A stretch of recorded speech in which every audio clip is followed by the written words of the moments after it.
Teaching learning materials जैसे कि text book, multimedia materials, multilingual resources of the classroom. इसका अर्थ होता है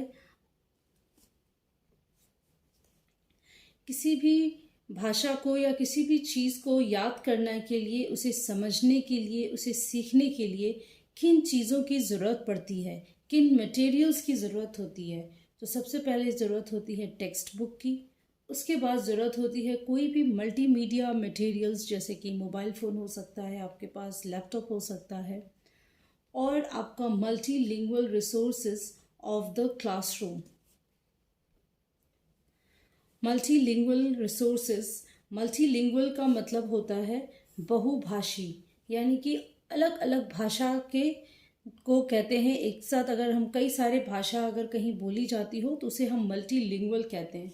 तो मल्टीलिंगुअल रिसोर्सेज यानी कि एक ही जगह पर कई सारे भाषा को बोलने वाले।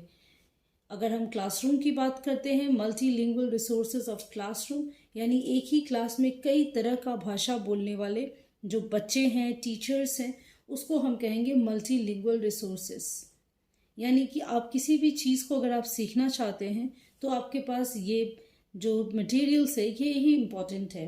जैसे टेक्स्ट बुक, किताब, मल्टीमीडिया मटेरियल्स, जैसे मैंने आपको बताया जो भी मल्टीमीडिया, आपका हैंडसेट हो सकता है, लैपटॉप हो सकता है।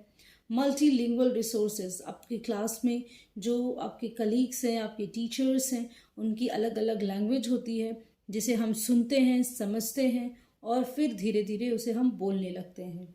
और जैसे जैसे हम उसको बोलने की हमारी एक्सपर्टाइजेशंस आती है, हम उसे लिखने लगते हैं, उसे हम पढ़ने भी लगते हैं। तो ये एक बहुत important pedagogy of language development है। और लास्ट पॉइंट है रेमेडियल टीचिंग।